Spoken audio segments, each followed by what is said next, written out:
باورځی صاحب چې زه د خوښې یم که هسې درته ګران یم زه په همدې موضوع کلونه سرګردان یم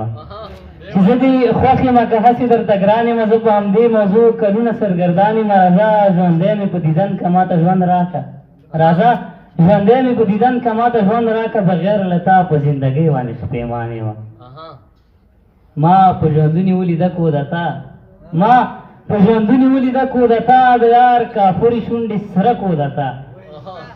ما په ژوندوني ولیده کو د تا د یار کافرې شونډې سره کو د تا سپینه څخه وه خو دا سره بده وه سپینه څخه وه خو دا سره بده وه د وینو ډکه وه هغه کو د تا پاچا داود او دا ناپوهه ولس پاچا داود او دا ناپوهه ولس د ارګ ماڼۍ او توره شپه کو د تا پاچا داود او ډېره مننه پاچا داود او دا ناپوهه ولس د ارګ ماڼۍ او توره شپه کو د تا د چا روزګار چې مړه ځان جنګولو په هغه ولې نه کېده کو د تا د چا روزګار چې مړه ځان جنګولو په هغه ولې نه کېده کو د تا په داود خان خو کو د تا وشوله شهاد ته مینه شوله سره کو د تا